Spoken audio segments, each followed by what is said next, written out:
Respected Suresh साहब, राजा sir, chief guest और सभी मेरे साथी और फ्रेंड्स और फैमिलीज.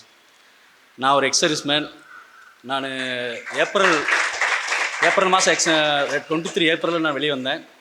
அப்போ வந்த சமயம் நான் இபிஎஃப்ஓ போய்கிட்டு இருந்தது.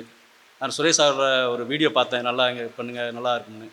ஏற்கனவே என்னோடய ஃப்ரெண்டு ஒரு கனரா பேங்கில் சுரேஷில் படிச்சுட்டு தான் ஆயிருந்தார்.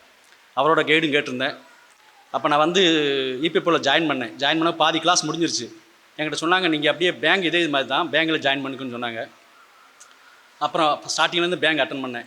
அதனால் இபிஎஃப்ஓவில் என்னால் சக்ஸஸ் பண்ண முடியல. ஏன்னா அப்புறம் நாங்கள் நினைக்கிறது, சரி நம்ம மிலிட்ரிக்காரர் தானே, நமக்குன்னு தனியாக கோட்டர் தனியாக ஒதுக்கிடுவாங்கன்னு. அந்த மாதிரில ரொம்ப அதுக்கும் சில பர்சன்டேஜ் இருக்குது. அதுபடி தான் பண்ண முடியுது. எனக்கு நான் போகிற எக்ஸாம் எழுத போகிற 2 வருஷம் 3 வருஷம் நிறைய பேர் இருக்காங்க. நானே கொஞ்சம் பயந்துட்டேன். அப்போ நம்ம சாதாரணமாக படிக்க முடியாது, கொஞ்சம் எக்ஸ்ட்ரா போடணும். அப்படிங்கும்போது அதான் என்னோடய ஃப்ரெண்டே சொன்னாங்க, நீங்கள் வீட்டிலேருந்து போனால் படிக்க முடியாது. எனக்கு சாத்தூர் தான் முதல்ல ஸ்டார்டிங்கில் போயிட்டு தான் வந்துக்கிட்டு இருந்தேன். நீங்கள் எங்கேயா ரூம் எடுத்து படி, அப்போ தான் என்னால் முடியும் அப்படின்னாங்க. ஏன்னா அப்படி தான் நானும் ரூம் எடுத்து தான் படித்தேன். அவர் தென்காசி தான் ரூம் எடுத்து படிச்சு தான் ஆனே சொன்னார். சரி, அதனால் நான் இங்கே சுரேஷில் கேட்டு தான் அங்கே மகேந்திரா லாட்ஜெலாம் அந்த ஹாஸ்டல்லாம் தங்கியிருந்தேன். அங்கேருந்து படிப்பேன். வீக்லி எப்போயாவது போவேன். ஆனால் கிளாஸ் மேக்ஸிமம் அட்டன் பண்ணுவேன். மேக்ஸிமம் கூட ராஜா சாரோட மேக்ஸுக்கு நான் ரொம்ப அடிமைன்னு சொல்லலாம். ஏன்னா எனக்கு ரொம்ப அவரோட மேக்ஸ் ரொம்ப ஆப்சண்ட்டாக கூட நினைப்பேன். ஒரு நாளாக ஒரு எக்ஸாமுக்கு தான் மெட்ராஸ் போயிட்டு வரும்போது அந்த கிளாஸ் மிஸ் ஆகிருக்கூடாதுன்னு வந்தேன். நான் காலைல 6 மணிக்கு அப்படி லேட்டாச்சு. ஆனால் அன்றைக்கின்னு பார்த்தாக்கு அன்றைக்கி ராஜா சார் செகண்ட் கிளாஸு ரொம்ப சந்தோஷமாக இருந்துச்சு. மேக்ஸிமம் நான் அந்த கிளாஸ் அட்டன் பண்ணல.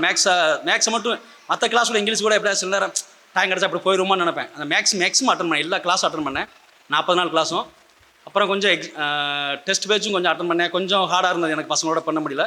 அப்புறம் நான் ரூம்லேருந்து பண்ணேன். நான் ஸ்டார்டிங்கில் நான் மேக்ஸிமம் ஒரு வருஷம் இது 23 முதல் செட்டு பூரா மேக்ஸிமம் ப்ரிலிம் பாஸ் ஆக மெயின்ஸ் பாஸ் ஆக முடியல. ஆனால் சொன்ன மாதிரி ஹார்ட் ஒர்க்கு தான் ரொம்ப பண்ண வேண்டியது இருந்துச்சு. எனக்கு அந்த எக்ஸாம் எழுத போனவங்க சொல்கிறத பார்த்தாலும் என்ன இல்லைனா அவங்களாம் பாஸ் ஆக முடியல. 2 வருஷம் இருக்கும் 3 வருஷம் நம்ம எப்படி முடியும் அப்படின்னு. ஆனால் 2ஆவது வருஷம் ரொம்ப ஹார்ட் ஒர்க் பண்ணேன்.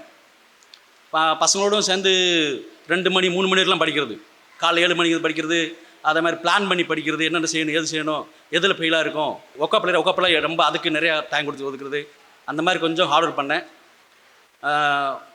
எக்ஸாம் எழுதப்போ எனக்கு தெரிஞ்சு கண்டிப்பாக ஆகிடும்னு நினச்சேன். ஆனாலும் ஒரு மனசுக்குள்ளே பயம் இருந்துச்சு. ஏன்னா நான் படிக்கிறது அப்போ டவுன் எழுதுறேன், டவுன் அப்புன்னு ஏதாவது குழப்பி விட்டுருக்கோம் அப்படின்னு கொஞ்சம் பயம் இருந்தது.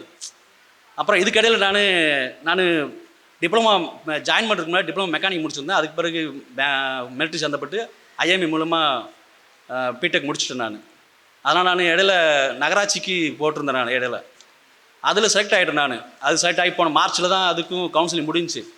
ஆனால் அது சக்ஸஸ்னு எனக்கு சந்தோஷமே இல்லை. ஏன்னா இதுக்கு பேங்க் எவ்வளோ ஹார்ட் ஒர்க் பண்ணணும், அந்த ஹார்ட் ஒர்க் அதை நான் பண்ணலை. நான் அது எனக்கு இன்ட்ரெஸ்ட்டும் இல்லை. வெளியே வீட்டில் சொன்னால் அவ்வளோ சந்தோஷம் சொல்லலை. ஆனால் எப்போ ஏப்ரல் 1 வரும் அந்த ஒரு பயத்தில் இருந்தேன். ஏப்ரல் 1 நம்ப மாட்டேங்க. நான் அன்றைக்கி கோயிலில் உட்காந்துருந்தேன். ரிசல்ட் வந்துருச்சாலும் பார்க்க ஓப்பன் பண்ண எனக்கு மனசு இல்லை. அவ்வளோ எக்ஸைட்மெண்ட்டாக இருந்துச்சு. என்ன அதை ஒரு நடுக்கமாக இருந்தது. ஆனால் ரிசல்ட் வந்துச்சு, நல்லா இருந்துச்சு. ஆனால் ரொம்ப சந்தோஷமாக இருந்துச்சு. எனக்கு அதை கூட சொல்லலை. அப்போயே உடனே ஃபோன் பண்ணேன், வீட்டில் எல்லாத்துக்கும் ஃபோன் பண்ணேன் இன்னும் சக்ஸஸ்ன்னு. அவங்க இது ஜெய் நல்லதாருனாங்க. ஜெய் நல்லதாக இருக்கட்டும். ஆனால் அது நான் அவ்வளோ ஹார்ட் ஒர்க் பண்ணல அதுக்கு. ஏன்னா நான் என்னோட எய்ம் அதுக்கு போகணுன்னு ஆசையும் இல்லை. ஒரு பேங்க்கு போகணும். ஏன்னா நான் வரும்போது பேங்க்குன்னு சொல்லிட்டு நினச்சி வந்தோம். பேங்க்லோட தான் கேள்விப்பட்டிருந்தேன். ஆனால் அது நினச்ச மாதிரி கிடச்சிருச்சு. அது ரொம்ப சந்தோஷம். அது கிடச்சது பார்த்தா கண்டிப்பாக இது சுரேஷோட அந்த பேசிக்கு என்னோட அந்த 40 நாள் ட்ரைனிங் எனக்கு கண்டிப்பாக எனக்கு அது நல்லதாக இருந்துச்சு. அதே மாதிரி பார்த்தீங்கன்னா அதே மாதிரி வீட்லேயும் எனக்கு ரொம்ப தொந்தரவு பண்ண மாட்டேன். ஒய்ஃபு 2 பசங்க. இப்போ ஒய்ஃபும் பையன் மட்டும் வந்திருக்காங்க. ஆனால் வரமாட்டேன்னு சொன்னாங்க. ஏன்னா அவள் கொஞ்சம் அந்த பப்ளிக்கில் பேசி பழக்கம் இல்லை. ஐயோ வரமாட்டேன் பேச மாட்டேன்னு. ஆனால் வா பாரு அப்படின்னு சொல்லி வந்தேன். ஆனால் அவங்களும் எனக்கு தொந்தரவு பண்ண மாட்டாங்க. சரி ஒரு வருஷம் அப்படின்னு விட்டுருவோம், மிலிட்ரியில் இந்த மாதிரி நினச்சிக்கிறோம், சனியார் மட்டும் வந்துருங்க அப்படின்னு அவங்களும் எனக்கு தொந்தரவு இல்லை. அதேமாதிரி நான் தங்கியிருந்த ரூமில் உள்ள அந்த மகேந்திரா ஹாஸ்டலில் பசங்களும் ரொம்ப கோஆப்ரேட் பண்ணாங்க. இன்னும் ஒரு வயசு வித்தியாசம் பார்க்காம ஏதோ டவுட்டாக நல்லா கேட்டால் கூட நல்லா சொல்லுவாங்க. எங்கேயோ போகிறாங்களா, வாங்க சார் வாங்கினே போவோம், அங்கே போவோம், இப்போ இது நல்லா இருக்கணும் வாங்க போவோம் அப்படி நல்லா அவங்களோட நல்லா கோஆப்ரேட்டாக இருந்தாங்க. இந்த சுச்சுவேஷன் தான் என்ன பாஸ் ஆகிடுச்சு. ஏன்னா நான் இப்போ பார்க்குறேன், எனக்கு முன்னாடி உள்ள இன்னும் பாஸ் ஆகலை, இன்னும் சக்ஸஸ் ஆகலை. ஏன்னா ஒரு சில மிலிட்ரியில் வந்தப்போ அந்த பெர்சன்டேஜ் பண்ண முடியல அவங்களால அப்படின்னு சொல்ல முடியும். ஒரு ஹார்ட் ஒர்க் பண்ணிக்க மாட்டாங்க, இல்லை வீட்டிலேருந்து வந்திருப்பாங்க, அதாக கூட இருக்கலாம். எனக்கு இந்த சக்ஸஸ் ஆகிடுச்சு. ரொம்ப தேங்க்யூ. நானும் சொன்ன மாதிரி நெக்ஸ்ட் அந்த போட்டு பார்த்து அந்த கொஸ்டின் மார்க் நானும் ரொம்ப சந்தோஷமாக இருக்குது. ரொம்ப thank you sir. Suresh IAS Academy.